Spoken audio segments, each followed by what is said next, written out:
Isaac was in his house tidying up when he heard this gritty, unfathomable screech. He carefully crept down the stairs and stopped when he heard the noise. He couldn't be sure what it was. A scratching sound followed by a moan. He held his breath, straining to make out the source of the sound. Suddenly, his bottom lip began to quiver as he slowly realized it was coming from the basement. Determined to face whatever was lurking down there, Isaac slowly reached over to the door handle and twisted it, trying to be as quiet as possible. As his eyes adjusted to the darkness beneath, he noticed a faint red glow in one corner. He slowly began making his way across the room, his heart pounding in his chest. The closer he got, the louder the moaning became. He felt as though time was standing still and his body was frozen in fear. As he finally made it to the corner, he peered around and saw a large figure crawling around the room. He couldn't make out any features due to the darkness, but he knew the source of the moan was from the creature before him. It seemed to be senselessly roaming around in circles before stopping in the middle of the room and facing him for an agonizing moment.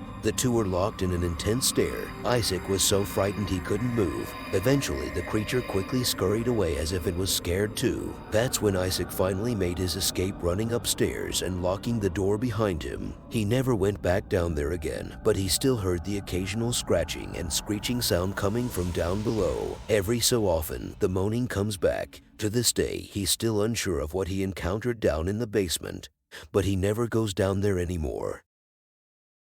Once there was a small town that was known for its beautiful countryside, its friendly people, and its annual harvest festival. However, there was one place that the townspeople avoided at all costs, an old, abandoned mansion on the outskirts of town. It was said that the mansion was cursed and that anyone who entered would never return. Despite the warnings, a group of friends, Tom, Sarah, Lucy, and Jack, decided to explore the mansion on a dare. They had heard the rumors, but they didn't believe in curses or ghosts. They thought it would be an exciting adventure. As they approached the mansion, they couldn't help but feel a sense of unease. The windows were boarded up, the front door was hanging off its hinges, and the garden was overgrown with weeds. They hesitated for a moment, but then Tom, the bravest of the group, pushed open the door and they all stepped inside. The inside of the mansion was just as decrepit as the outside. The wallpaper was peeling, the floors were creaky, and there was a thick layer of dust everywhere. They started to explore the ground floor, but they didn't find anything out of the ordinary. Just as they were starting to think that the rumors were all a hoax, they heard a strange noise coming from upstairs. They slowly climbed the stairs, each step creaking underfoot.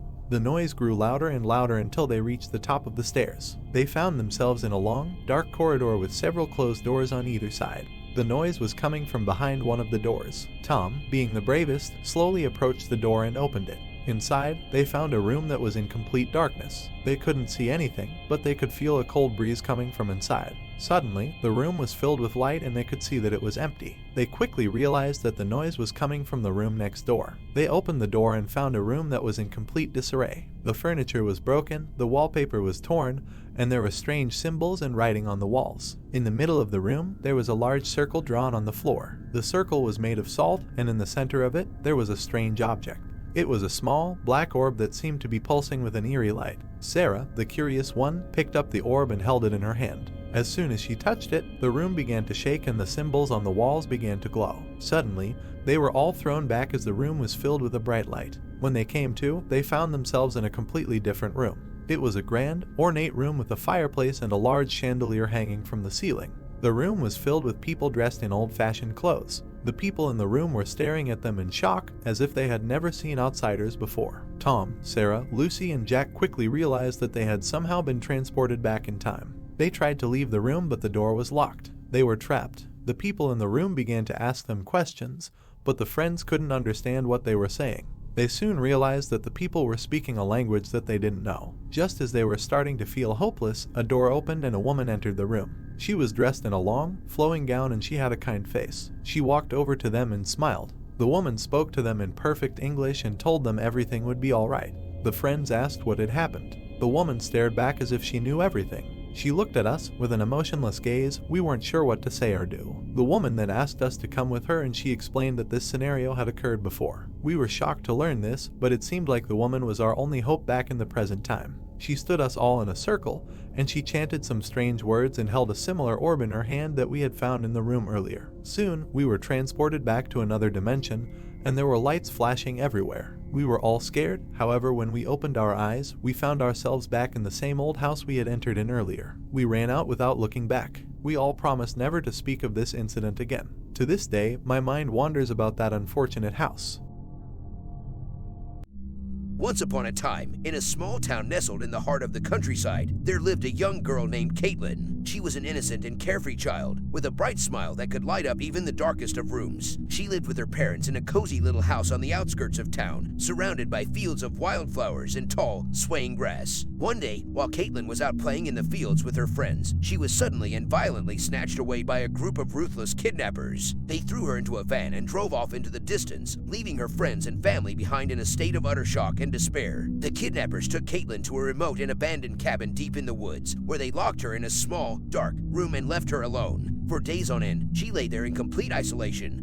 Her only company the rats and insects that scurried around the filthy floor. As the days passed, Caitlin's spirits began to fade. She had no idea why she had been kidnapped or what her kidnappers wanted from her. She missed her parents terribly and cried herself to sleep every night, longing for the warmth and safety of her own bed. But Caitlin was a strong and determined girl, and she refused to let her captors break her spirit. She spent her days exploring the small room she was locked in, looking for any weaknesses in the walls or floor that she could exploit. Finally, after weeks of searching, Caitlin found a loose brick in the wall that she was able to pry loose. She used it to break the lock on the door and escape from her prison. With her kidnappers hot on her heels, Caitlin fled through the woods, running for her life. She stumbled and fell several times, but she never gave up. She knew that she had to reach safety and tell her parents what had happened to her. After hours of running, Caitlin finally emerged from the woods and stumbled upon a small farmhouse. She knocked on the door, and the farmer who answered was shocked to see the disheveled and exhausted girl standing on his porch. He took her in and called the police, who immediately set out to search for the kidnappers. Thanks to Caitlin's determination and bravery, the kidnappers were soon caught and brought to justice. Caitlin was reunited with her parents, and she finally got to go back home to her cozy little house on the outskirts of town, surrounded by fields of wildflowers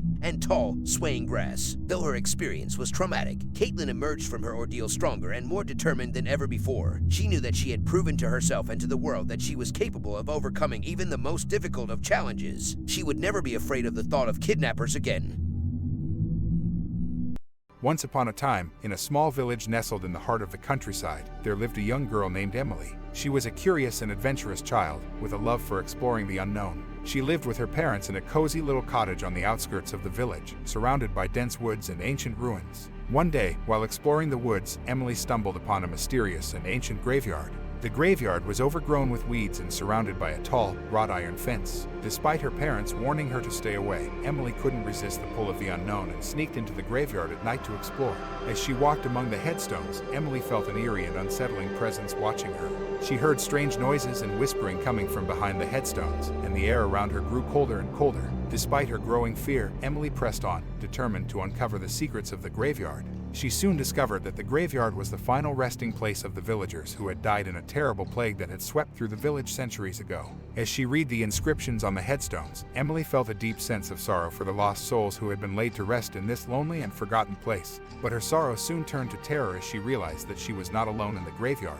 She saw ghostly figures emerging from the shadows, their eyes empty and soulless. They reached out to her with bony fingers, whispering her name in a voice that chilled her to the bone. Emily realized that these were the spirits of the plague victims, trapped in this world and unable to rest in peace. In a blind panic, Emily ran as fast as she could out of the graveyard, her heart pounding in her chest. She never spoke of her experience to anyone, but the memory of that night haunted her for the rest of her days. Years went by, and Emily grew up to be a wise and respected member of the village. But she never forgot the terror she had felt in the graveyard, and she always warned the children of the village to stay away from the ancient graveyard, lest they too be confronted with the wrath of the restless spirits who still roam the grounds. And so, the graveyard remained a place of mystery and fear, avoided by all who knew of its dark and haunted past. And to this day, some say that on stormy nights, the spirits of the plague victims can still be heard whispering in the wind, a reminder of the tragedy that had once befallen their village. One real-life ghost story that is often told is the Winchester Mystery House in San Jose, California. The house was built by the widow of the inventor of the Winchester rifle, Sarah Winchester. After her husband and child's death, she was convinced that she was cursed by the spirits of all those killed by the Winchester rifle. She believed that as long as construction on the house never ceased, she would be protected from the spirits. Sarah Winchester was a wealthy woman due to her inheritance and the ongoing profits from the Winchester Repeating Arms Company. She lived a relatively private life, but her reputation as a reclusive and eccentric figure has grown in the years since her death. She was known to have a deep interest in spiritualism and the occult, and many believe that her fascination with these subjects influenced the design of the house. Construction on the house began in 1884 and continued non-stop for 38 years. The result is a maze-like structure with 160 rooms, including staircases that lead to nowhere, doors that open to walls, and secret passageways. The house is also said to be haunted by the ghost of Sarah Winchester and other spirits who were said to have been killed by the rifle. Many visitors and employees have reported strange occurrences, such as ghostly sightings and unexplained noises, leading to the reputation of the Winchester Mystery House as one of the most haunted places in America. Sarah Winchester's mansion is an architectural oddity and a historic landmark that has been studied and analyzed by many experts over the years. The house's design is considered to be a mix of Victorian, Queen Anne, and Gothic Revival styles, but with many peculiarities and irregularities. Some experts believe that the bizarre design of the house was a result of Sarah Winchester's interest in architecture and her desire to create a unique and unusual home. Others believe that the house's design was influenced by her belief in spiritualism and the occult, and that she intended the house to be a sort of spirit trap to confuse and evade the spirits she believed were pursuing her.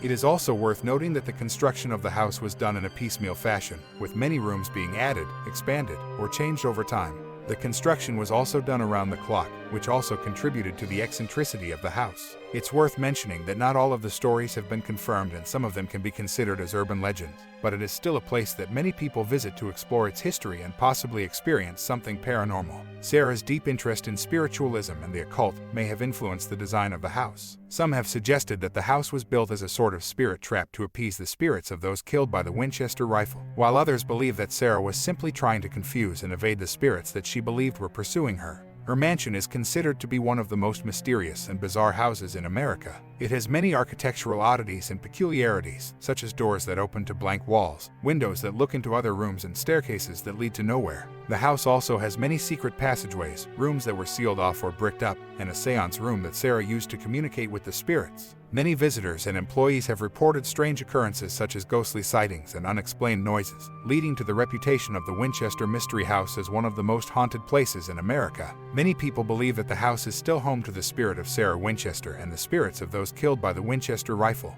It's worth mentioning that many of the stories and legends surrounding the Winchester Mystery House have not been confirmed, but the mansion remains an intriguing and mysterious place to visit. Some people believe that Sarah Winchester was a brilliant and eccentric woman who created a unique and fascinating home, while others see her as a tragic figure who was consumed by grief and obsession.